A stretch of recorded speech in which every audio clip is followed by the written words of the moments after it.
Okay, good morning everyone. Welcome to the continuing webinar series for the Mekong Partnership for Environment. Today we're going to be talking about tools and techniques for public participation in environmental impact assessment. And this is particularly apposite for those of you in the Regional Technical Working Group who will be going shortly into your national consultations on the draft regional guidelines for public participation in EIA. A few things to tell you about how the webinar will proceed for those of you who have not been involved previously. Basically, we will have presentations from myself and Robin Coursen from USEPA. We're very grateful for her attendance today, and Dan Adams from the Langdon group also joining us from the US.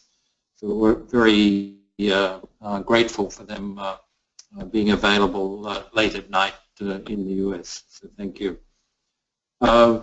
We will have the presentations first, and then while the presentations are ongoing, you have an opportunity to write in the chat box any questions you would like answered, and we'll address those questions at the end of the presentations. Following the answers to the written questions, we will then have an opportunity for verbal interaction. And you will see a little hand sign that allows you to be a student in school and put up your hand when you wish to speak. So without further ado, let's get into it and start with my presentation on the tools and techniques. So the topics that we intend to cover today, firstly to look at the toolbox of public participation methods and approaches which are available, to talk a little bit about how one might select the most appropriate tools, and then Robin's case study will be on successful application of public participation tools in the US. And then I'll follow up with some hints for the Regional Technical Working Group on how to conduct the national consultations successfully. And then we'll have some questions and answers and final words for the webinar today. And the USEPA divides public participation tools according to different objectives. Tools to inform the public, tools to generate and obtain input, and tools for consensus building and agreement seeking. And the tools to inform the public are techniques that you can use to provide members of the public with the information they need to understand the proposed project, the EIA procedures, and the overall decision process.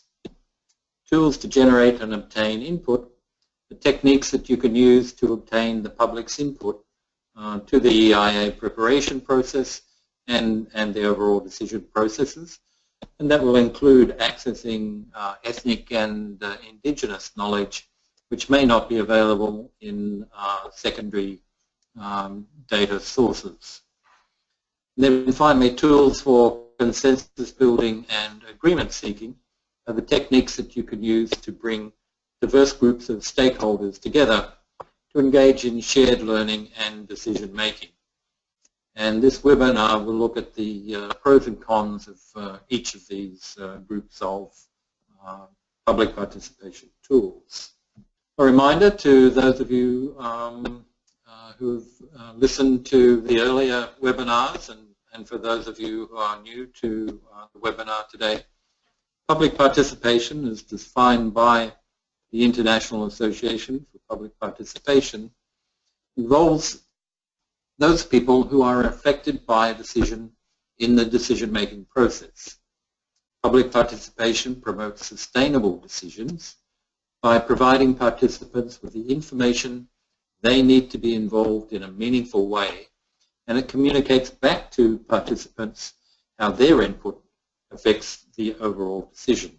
Now, if we look at tools to inform, it can be both in-person and indirect. In-person tools include public meetings, focus group briefings, and telephone contacts.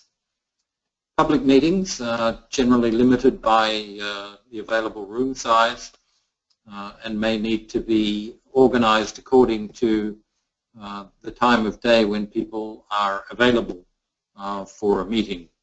For example, in rural settings, you don't not want to be asking farmers to come to a meeting in the middle of the day when they are busy at harvest time. Focus group meetings are generally designed for smaller groups, and this allows the information to be tailor-made for each group.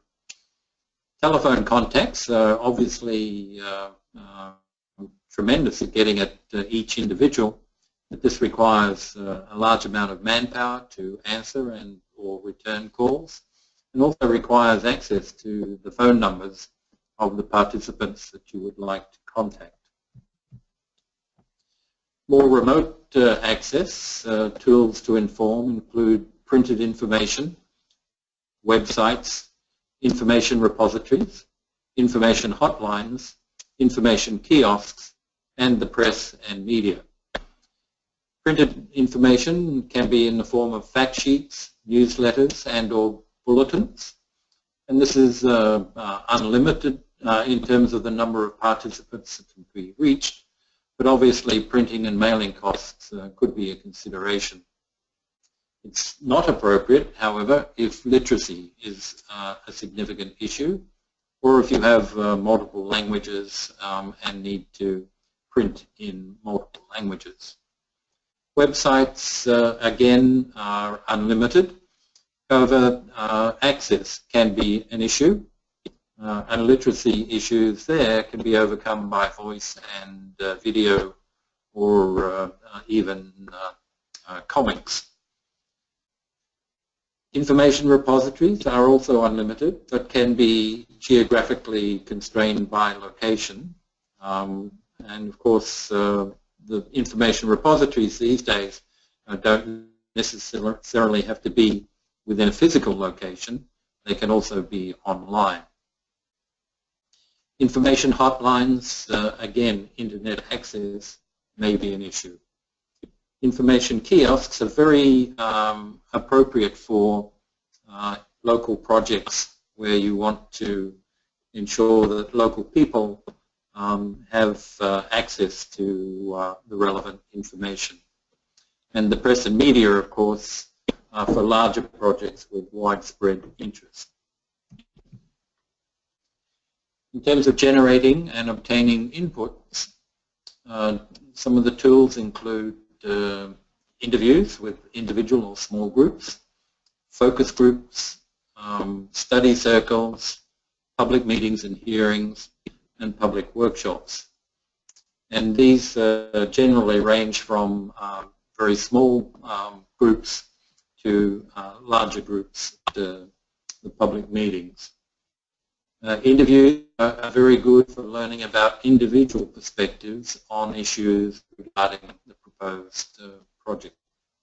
Focus groups allow the consultants preparing an impact assessment to explore attitudes and opinions in depth. Similarly, study circles allow information sharing and a focused dialogue.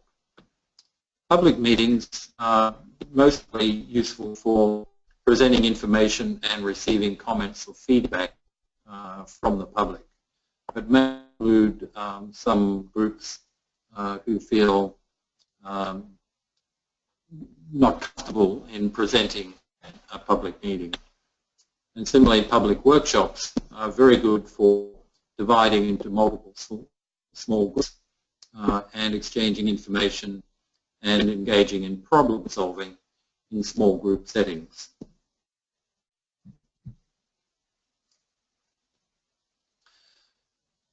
To generate, obtain inputs, a wide variety of methods are available. Appreciative inquiry process, which involves envisioning a shared future. World cafes, which foster open discussion of a topic and identifying areas of common ground. Charrettes, which are very useful for generating comprehensive plans or alternatives. Electronic democracy, which enables the direct participation of geographically dispersed public at their convenience. And computer-assisted processes, which are useful for receiving real-time quantitative feedback to ideas or proposals. In terms of consensus building and agreement seeking, consensus workshops can involve up to hundreds of participants, and it's best suited for smaller, less controversial decisions or identifying shared values.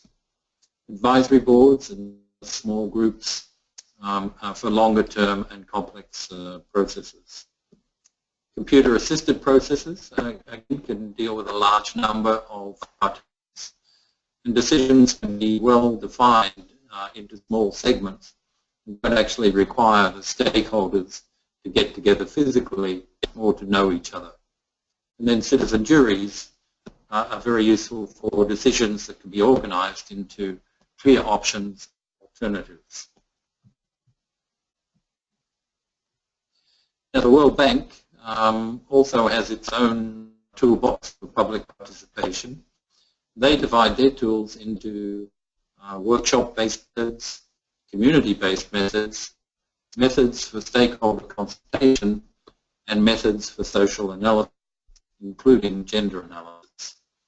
The website for their handbook on public participation is at the bottom of the screen. In terms of workshop-based methods, we have appreciation, influence, control, objectives-oriented project planning, or ZOP, and team-up, which are basically different names for similar approaches. These all encourage social learning. They promote ownership of participants.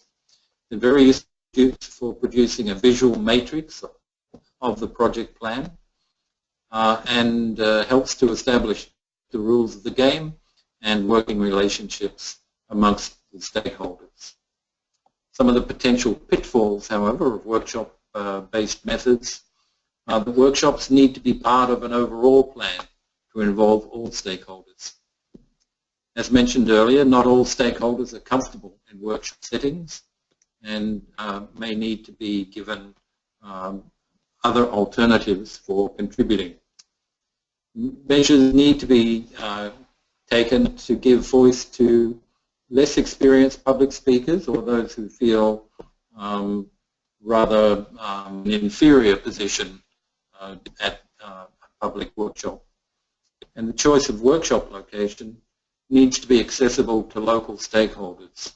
There is very little point in having a workshop located in a capital city if rural stakeholders are not able to attend. In terms of community-based methods, the World Bank often uses participatory rural appraisal and SARA, which is self-esteem, associated with strengths, resourcefulness, action planning, and responsibility method. The strengths of these tools are they're interactive. They're often visual tools that enable participation, regardless of literacy level.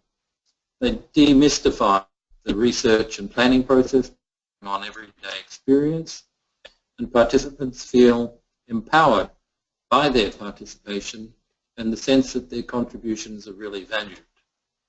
Potential pitfalls are that it doesn't actually provide local communities with decision-making authority or input into overall project management. Generate positive energy, which will quickly subside into actual tasks, programs, or feeling that their contribution has really made a difference. And trained facilitators are generally necessary to guide and synthesize these exercises. Methods for stakeholder consultation include beneficiary assessment and systematic client consultation. These are basically systematic listening, and they require lengthier, repeated, and more meaningful interactions among stakeholders. A one-off doesn't really work terribly well. BA and SCC are field-based, requiring the managers or their representatives to actually travel to the communities and become much more aware of the realities at the field level. Unfortunately, listening and consultation alone does not necessarily lead to increased capacity or facilitation of client participation in decision-making. So effectiveness of these techniques rests with the abilities of the managers and their representatives to translate the client needs and demands into operationally meaningful terms and activities. Methods for social analysis include social assessment and gender analysis. These provide a process for building relevant social and gender information into plans and then to convert plans into action. Systematic social analysis identifies what communities think they need and sets up ways to communicate this back to the implementing agencies. The flexible framework allows design to be consistent with project policy components and goals. Potential pitfalls of social analysis include data collection and analysis has to be focused on priority issues rather than being a general data collection exercise that's not necessarily tied to the project or policy concerns. It can very quickly run out into unrelated issues. It involves experienced local consultants from a variety of disciplines, and this helps to build in-country capacity for actionable social analysis in subsequent.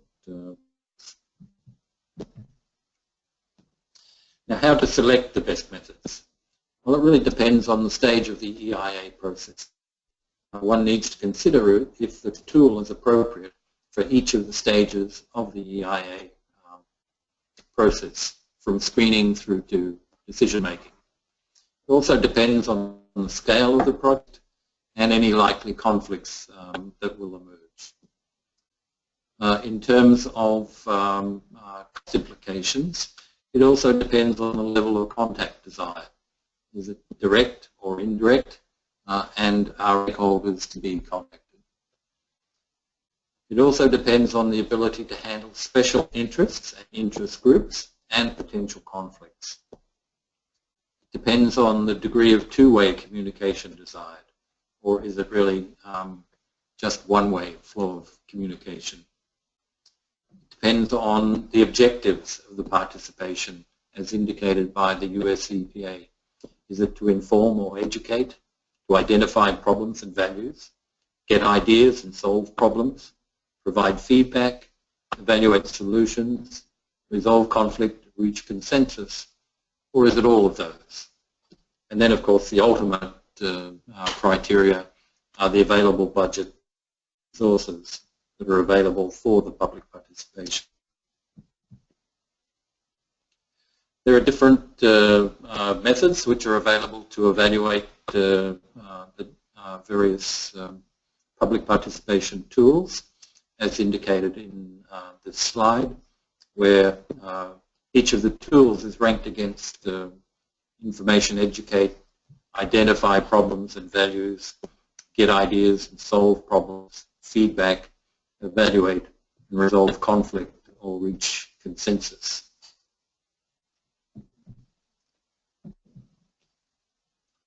The International Association of Public Participation Spectrum, which I think most of you are now familiar with, provides examples based on the degree of making power assigned to the public. For basic information, one can use fact sheets, websites, open houses. It's a one-way communication pathway. In terms of consult, one can use public comments, focus groups, surveys, and public meetings. To involve, use workshops or deliberative polling. To collaborate, use citizen advisory committee, consensus building, or participatory decision making.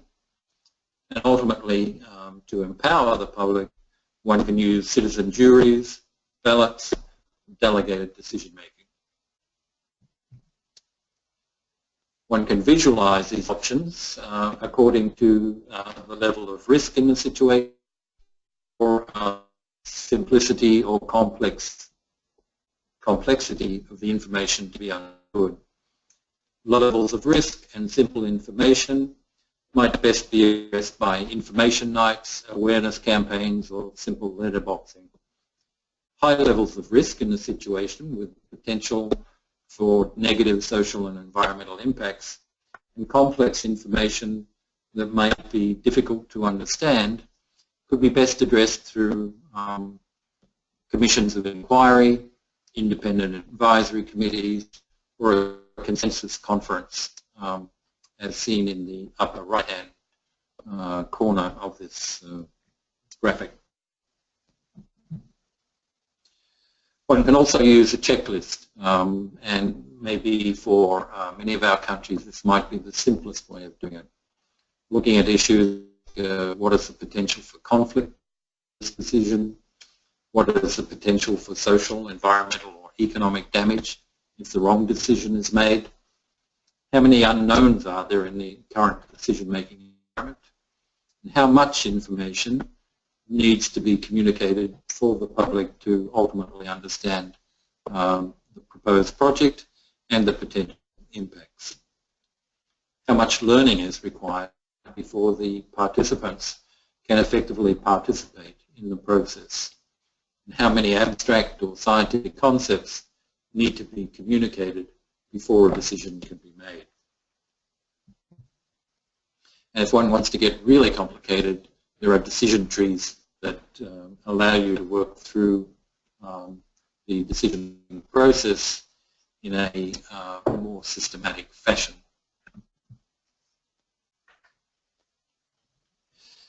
Okay, now here we'll turn to the case studies, and you will have seen the attachment on the case study in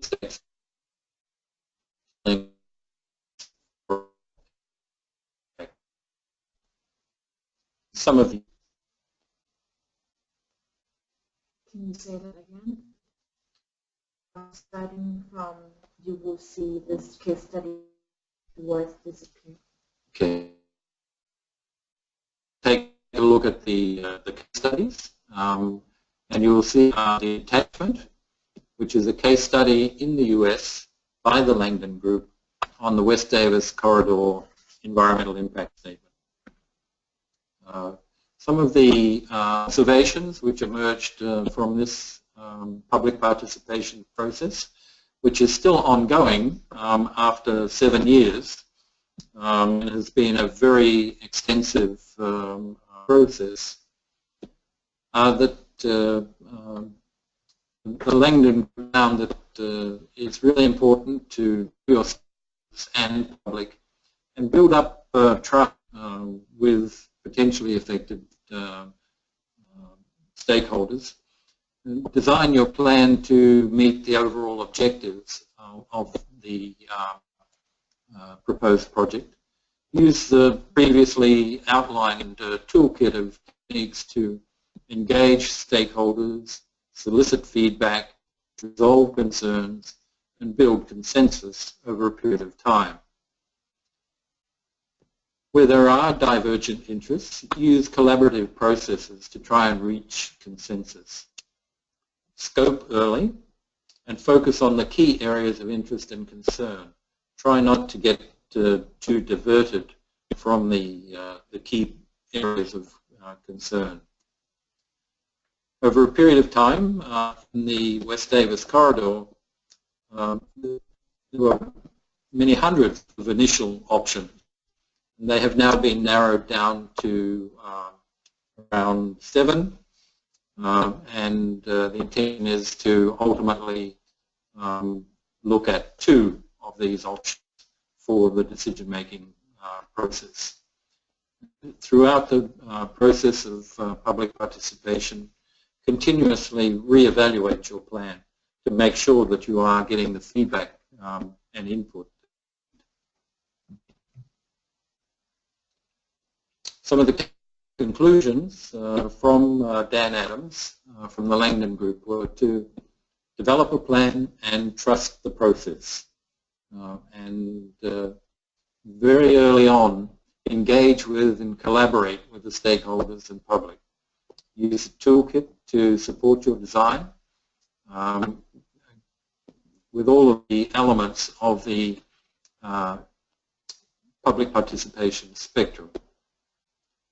Listening and developing dialogue is very, very important for building trust.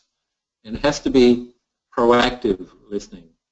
And proactive listening means feeding back to the person that you're listening to what you actually heard, to make sure that you actually convey accurately what they have said, and to write that down and to make sure that there is a permanent record of what was actually said.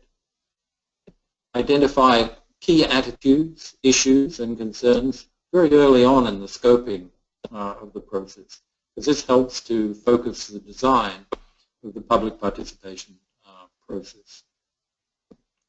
Where you have a scoping workshop, make sure that you hear all interests and concerns, not just from the proponent of the stakeholders. Listening to individual or group interests can help people from sticking to their entrenched position. There are ways to move from entrenched ideas to understanding key mutual interests and concerns, which will lead to good options, better outcomes, and less conflict.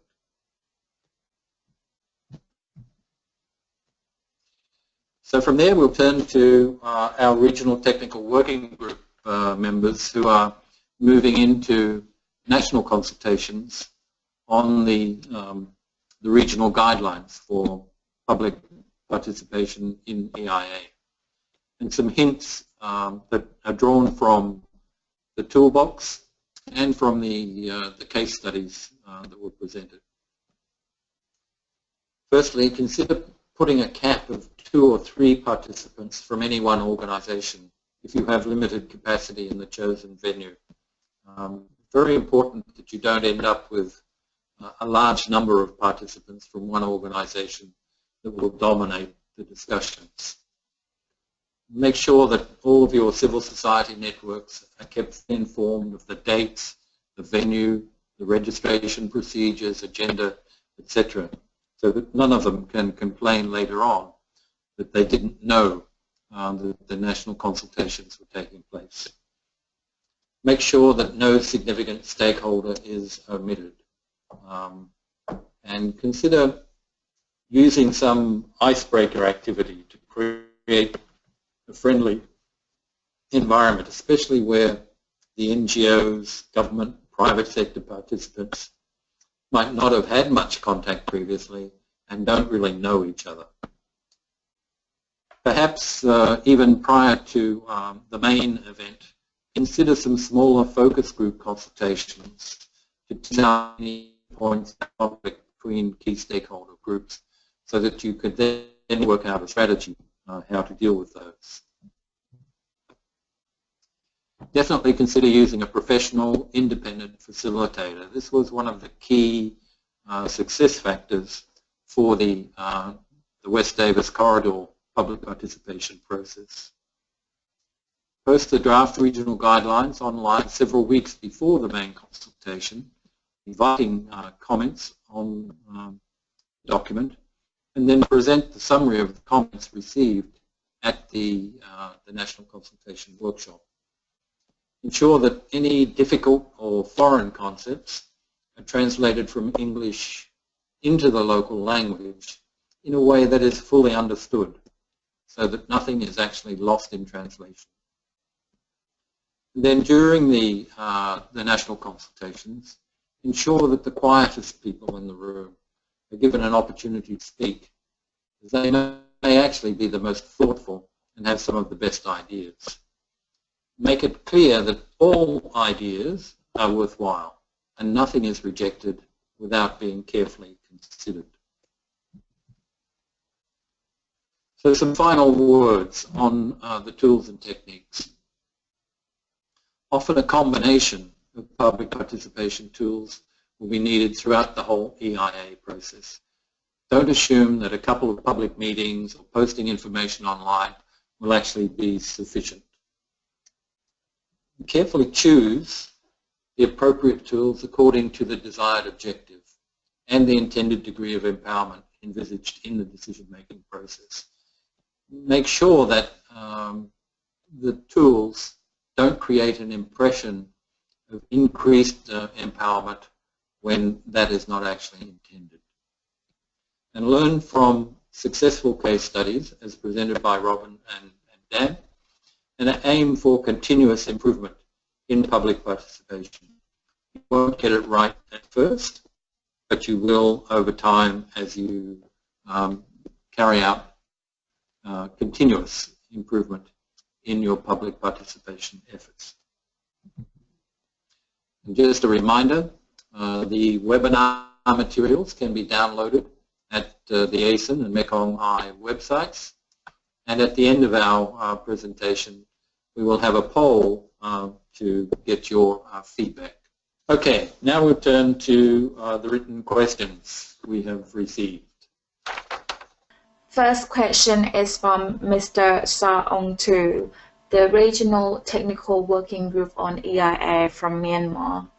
I'm not very clear in understanding beneficiary assessment and systematic client consultation methods for stakeholder consultation. Can we use those two methods and apply in the field for grassroots level? The key thing about these methods are really that you need to be able to listen to the concerns of people at the grassroots, and certainly to apply them at the field level. Very important, as expressed in the case studies, for the managers and their consultants to actually get out in the field and talk to people and understand their concerns and to look at the local situation. And over a period of time to build up trust amongst all of the stakeholders concerned. At the end of the day, if there is no trust, then no one will be satisfied with the outcome. The next question is from Ms. Kamsi Jansamai, the National Advisor from Regional Technical Working Group on EIA from Lao PDR. Which method is the best or most appropriate for ethnic or indigenous group that has issue with gender culture, which women are not allowed to give comments or ideas?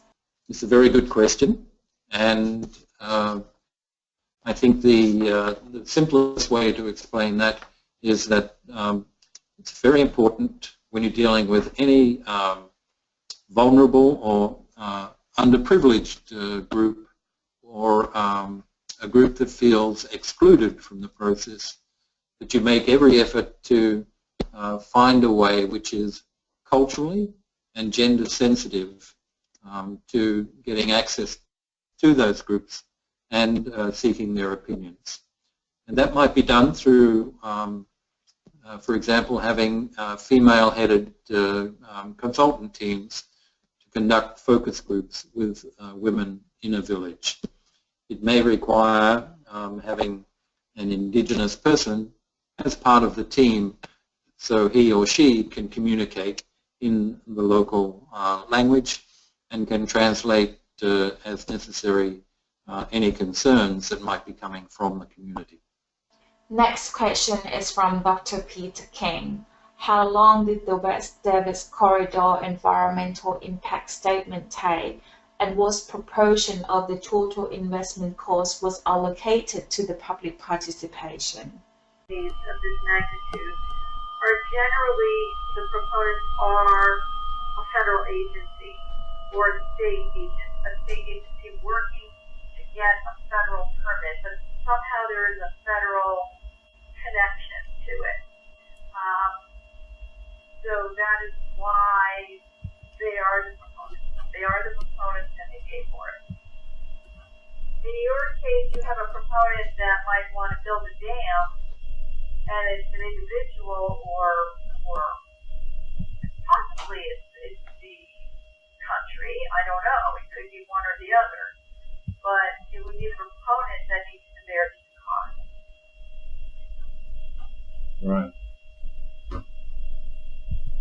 And I guess the key issue there is whether or not the government agency controlling the process can insist on a certain level of public participation. Exactly. Or even if the public participation that they insist on is done well. Right. Yeah. Okay, next question. Another question from Ms. Kamsi regarding the case study Key to Success. How do you organize or select your team? Again, I think, Dan, you could answer this question. You mentioned that all of your people in the Langdon group are trained mediators, but how do you put together a team for a complicated process like this that lasts over a long period of time?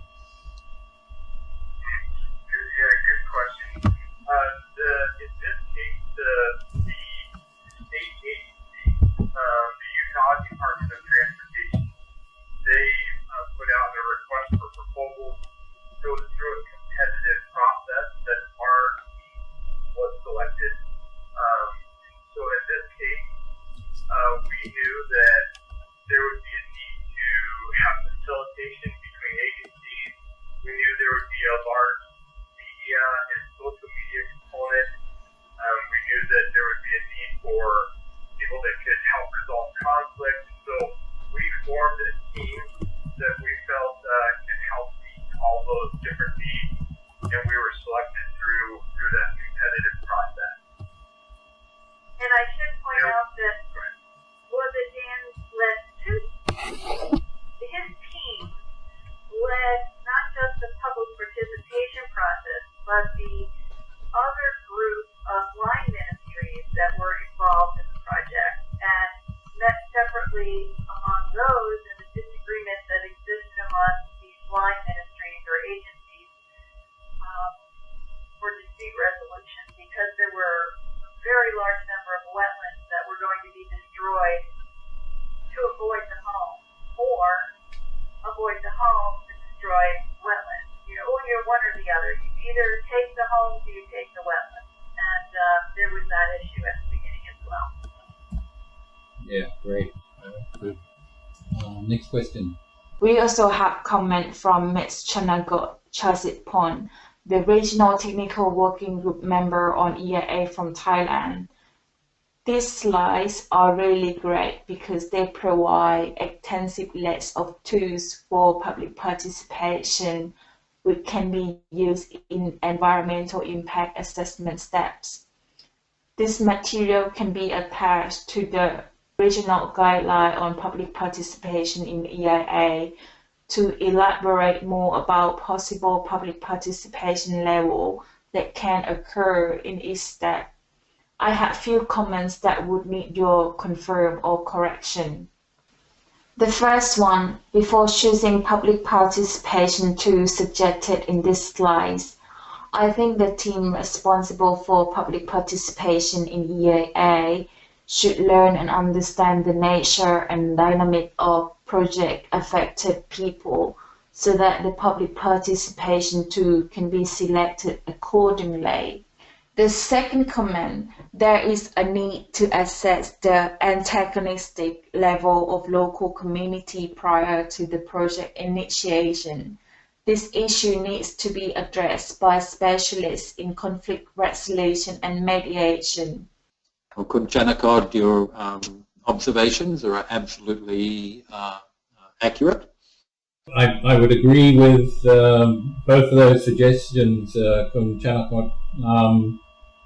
Certainly, it's important to understand who are the stakeholders, not just the project-affected people, but the stakeholders more broadly, before you select the public participation tools.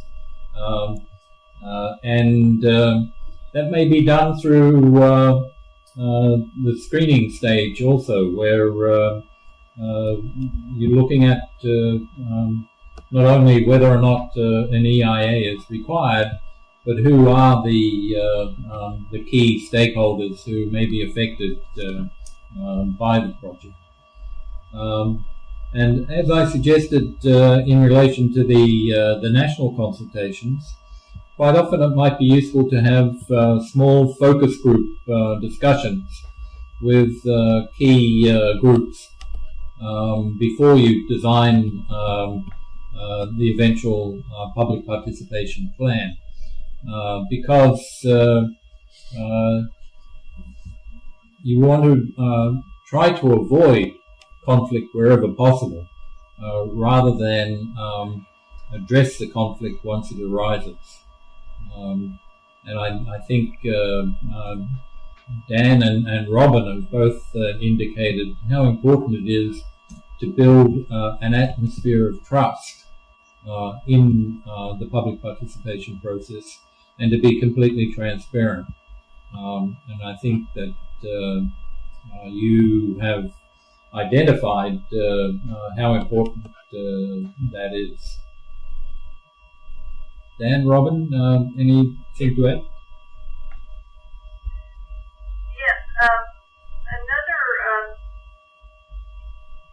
I don't want to call this a tactic because it's not a conspiracy, but if you bring in other line ministries early on in the process, they can add expertise and credibility to your process and help with that transparency with the public. And it could diffuse any suspicion that, your line ministry or your project is trying to circumvent some environmental statutes or whatever. So use other line ministries where you can use them as well. Right. Good. All right. Next question. Next question is from Ms. Kamsi Jansmay. Have you ever had experience that no one provided comments or asked questions? If yes, how did you deal with this situation? Have you faced this situation before? Okay, Dan, Robin, you ever faced a situation where you're absolutely quiet in the room and nobody is saying anything?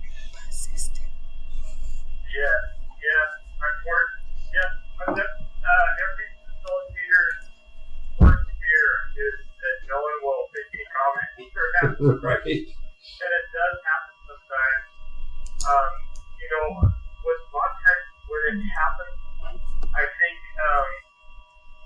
the tendency is to, in some cultures, is to not let there be silence. So sometimes a mistake I've made is sometimes when no one makes a comment or asks a question, I get nervous when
expectations are. What do they expect from a process or a project or a public involvement effort?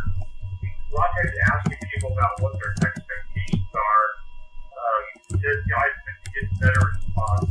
But definitely working on asking questions that again reflect that you are listening, I think also makes a huge difference.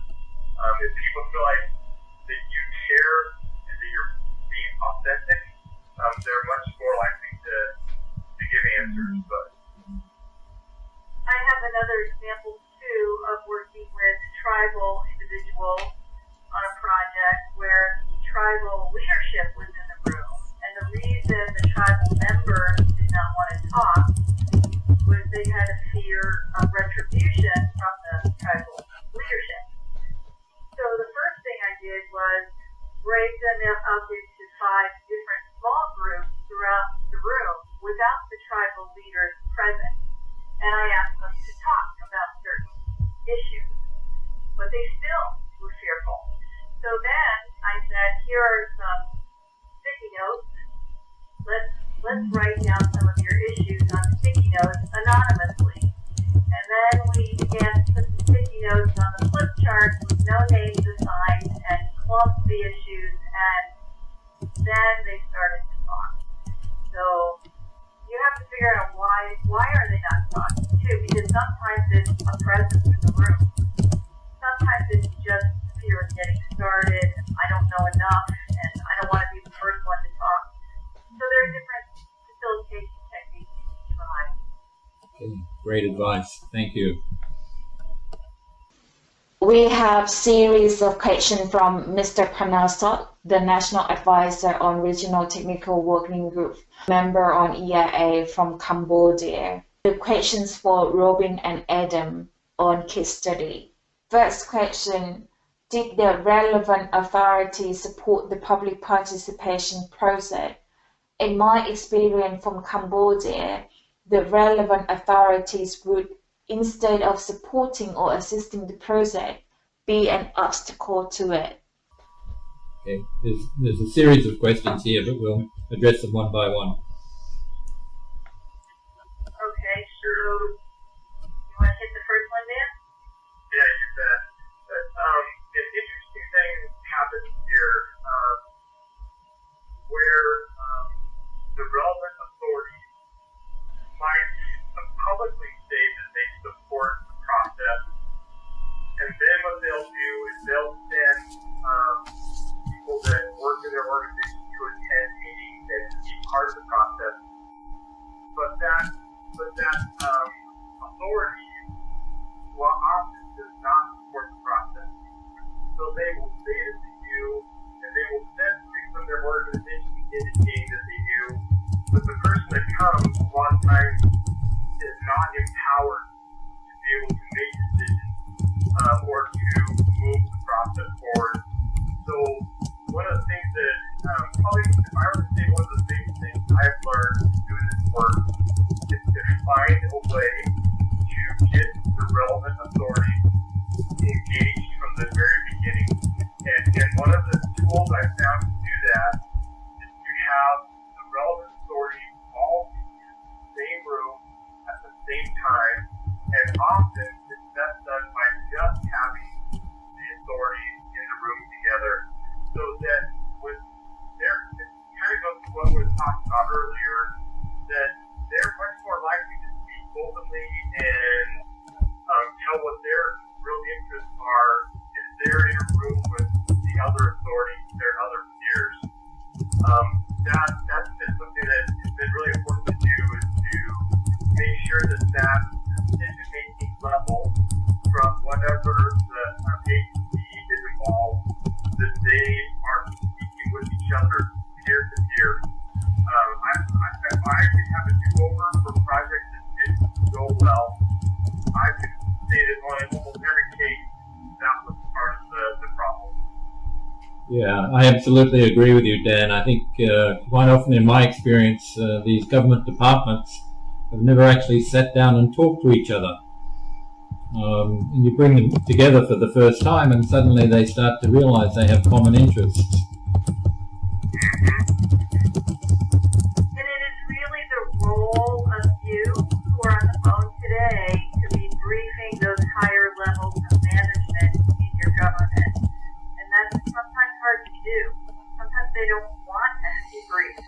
they don't want to hear it, but it's essential to do.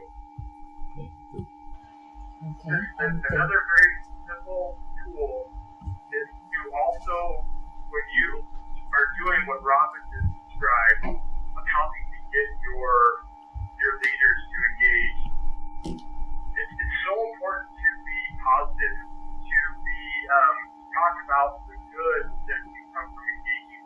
Sometimes leaders don't want to engage because for a whole bunch of different reasons, but when we talk about it in positive terms and that this is a good thing to engage, it's pretty amazing how many leaders will come and participate if they don't feel like it's going to be a bad situation for them, or it's going to, if we can help them to do it, I guess what I'm trying to say.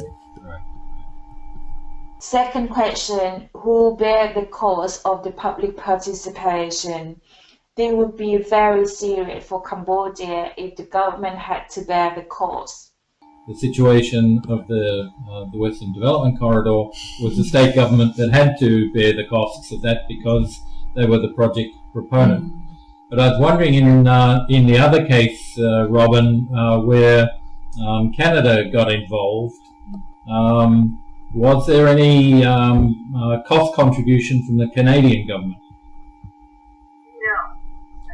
It was borne by the Department of Interior and the state of North Dakota. Uh-huh.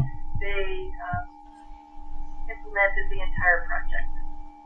I see. Do you think? One quick thought, Peter. Yeah. Mm-hmm. Is that, in the second part of that question about that there would be a serious implication for Cambodia if the government had to bear the cost. One of the things that is really starting to change now in the United States is private-public partnerships, or they're called PPP.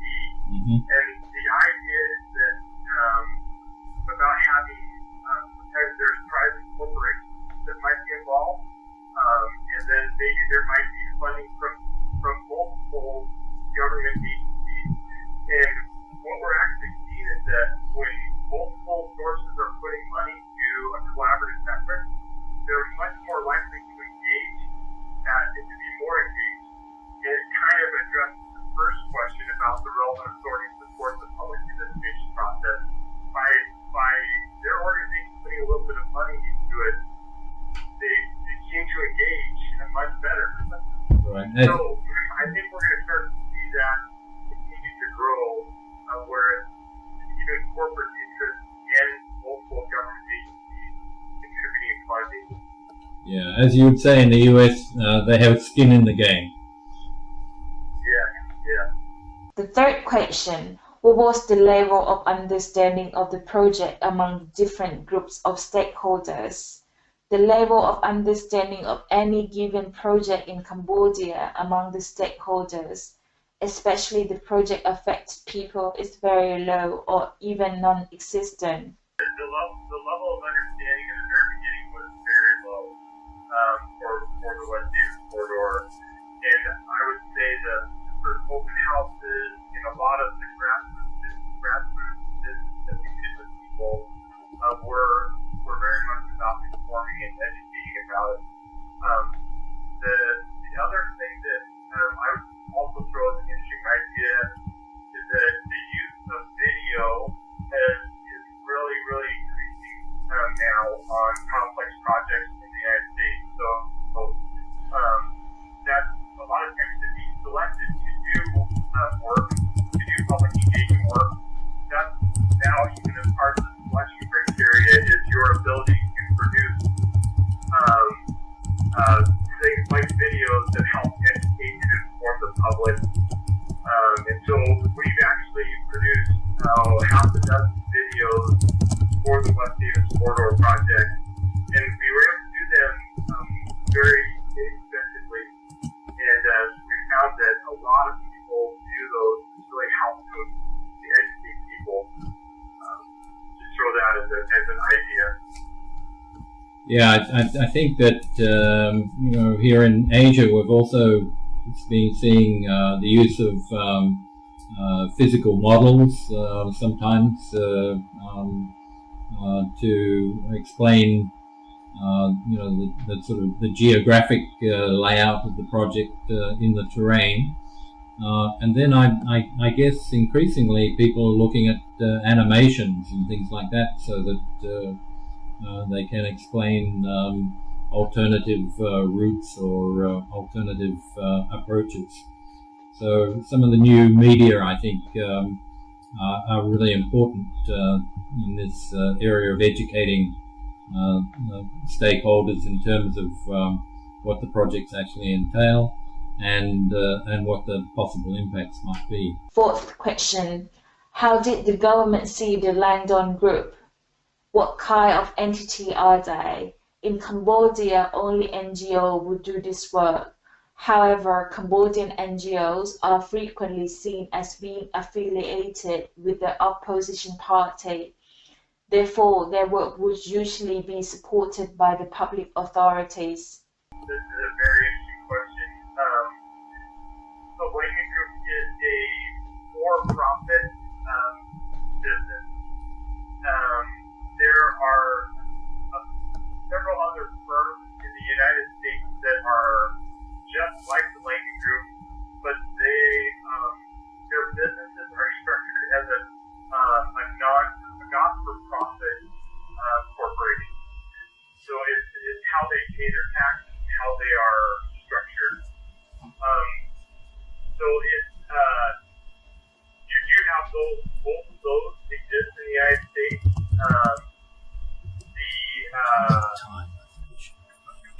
The government knew that the Langdon Group is a for-profit business, and they, in this case, they support that and have no problem with that. For a lot of work that with the federal government in the United States, there is often a requirement to be it's called an AEA business. So it's a business that is woman-owned or a minority-owned business, or has or a business that is disadvantaged. And so there's a wide spectrum of how the consulting firms are organized in the United States. And in some cases, they can be hired, in some cases they cannot be hired to do work. So there is quite a spectrum of those organizations that do this type of consulting work. The fourth question, how did the government see the Langdon Group? What kind of entity are they? In Cambodia, only NGO would do this work. However, the NGO are frequently seen as being affiliated with the opposition party. Therefore, their work would usually not be supported by the public authorities. The last question from Mr. Panasat. How do we make all that work in the case study in the United States of America to work in a country like Cambodia? Yeah, good question. How much time do we have? Yeah, right. Come on, the Langdon Group wants to do some work in Cambodia. Let's do it. It'll be fun. At least the training, maybe. Yeah. Also training. How do we make all the work study work in a country like Cambodia? This is interesting because the previous questions here from Cambodia talk about the challenges of working with leaders and government leaders, and that there's working with NGOs and what's acceptable and what's not acceptable. I think it's the same principle applies in the United States, that for me to do work and to do good work, I fully disclose who I am, what I do,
it's really not that different in a lot of ways here in America in how we have to go about getting work done. It really depends on what culture we're working in. I do a lot of work in rural communities with ranchers, and I have to go through quite a process to help people feel comfortable and to trust me that I can come in and help them. And if I try to shortcut that and not do that effectively, then the process will completely fail. Yeah. I think one of the problems here in Asia is the lack of qualified mediators, and maybe that's a subject for a future USAID project to have train a whole bunch of mediators. I think it would be an excellent contribution. That's a great point. Just one quick thought to that. So this year, I have been doing this work for 20 years. And I will tell you, just in that 20-year time, it has changed significantly here in the United States. When I first started, there were very few people who did this work. There's very few people that government agencies that would hire you to do work. And it's taken a long time, slow to happen, but I would hold out optimism that in Southeast Asia that it could happen there too. But it's taken us a long time and it's been hard. Yeah, well, we hope the regional guidelines on public participation will help generate significant interest in developing this capacity in the Mekong region. I think we can't underestimate the design piece of public participation. We haven't focused on that much to date. Maybe that's coming down the road. The tools fall under the design, and so the design needs to be based on what are our objectives here, and how do we satisfy stakeholders, and what are some of the strategies we want to employ here, and how do we reach out and emphasize trust and transparency. Also, how do we engage our leadership at higher levels of government and help them understand the project as well. So there are a lot of aspects to that design that have to be learned, as well as how to handle the conflict that can happen in the process. Okay, thank you. I believe we have one person who wants to ask a question.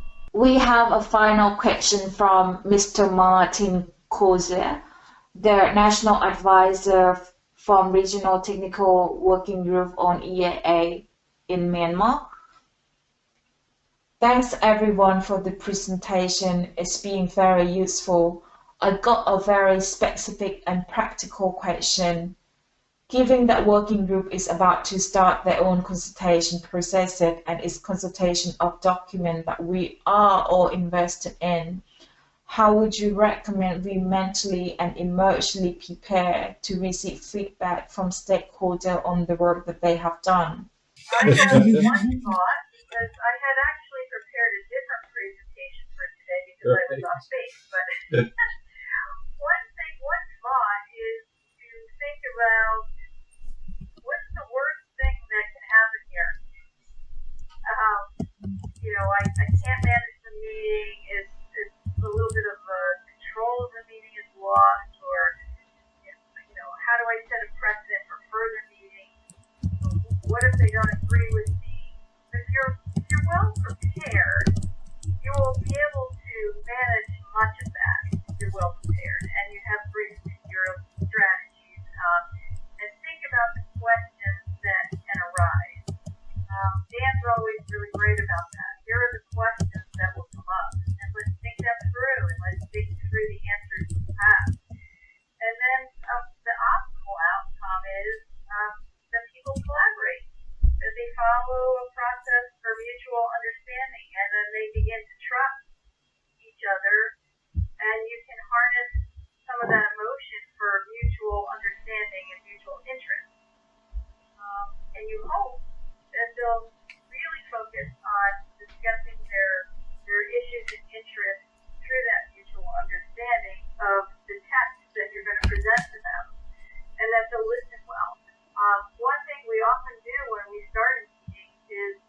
about how are we going to behave in this meeting. I don't know if you do that there, but we do this all the time. What are the, we call them norms. What are the behaviors we're going to have in this meeting? Mutual respect. We're going to listen well, and we define that. And if conflict arises, the facilitators can then point back to those behaviors and norms and say, remember, we all agree. We're going to respect one another. We're going to listen well. We're going to bring our ideas to the table, etc.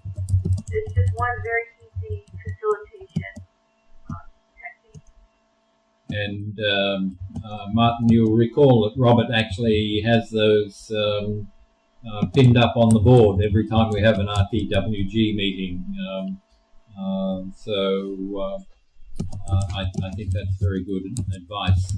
I was going to be a little flippant and say we could probably learn from the presidential debates the other night on the importance of preparation. That's true. All right. One quick thought that comes to mind is about being emotionally prepared is to realize that a lot of these things are a work in progress, and that they're like Robin said earlier on, that these things don't always work out perfectly, and it's the science of this is very difficult to figure out. And I think taking some of that pressure off yourself, realizing that you don't have to be perfect, and the first time is that sometimes what I found actually brings the most trust and credibility is when I tell people that I don't know the answer, but I tell them that I will go and find that answer and that I will follow back up with them. And then when I do follow back up with people and say, hey, you brought up this question at that meeting, and I've gone and done some research and here's the answer, I actually have gained more trust and credibility with people by being responsive and following up and taking things to that next level. The one other thing is just to, when people are critical, to not take it so personal. A lot of times people are mad about something and they might be yelling at you, but they're not necessarily mad at you. They're upset about something else. Like Robin used the example of somebody being upset about their kids being able to have screen space. Sometimes they might yell at you about that. It doesn't mean that they're attacking you personally. I think not taking things so personal definitely helps a lot. Okay, great advice. Thank you very much for that.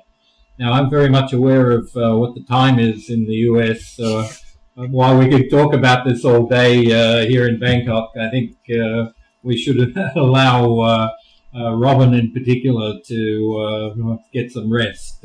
So we will wind it up at this stage.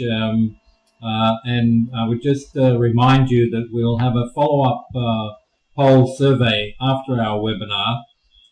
So please respond to the poll because that provides us with very useful feedback and demonstrates that you have been actively listening. And to Dan and Robin, our heartfelt thanks to you.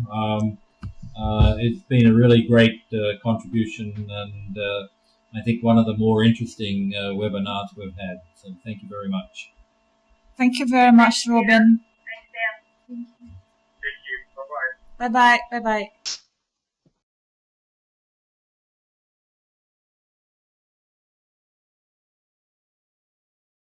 Okay, one final word.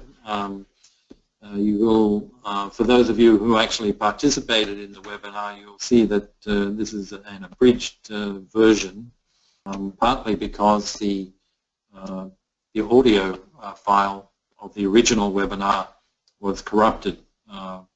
And so we have, unfortunately, had to repeat some of the material, and we've missed some of the very valuable comments from Robin and Dan, although we have, I think, captured a lot of that in our written notes. which will be available on the AECEN and Mekong EIA website.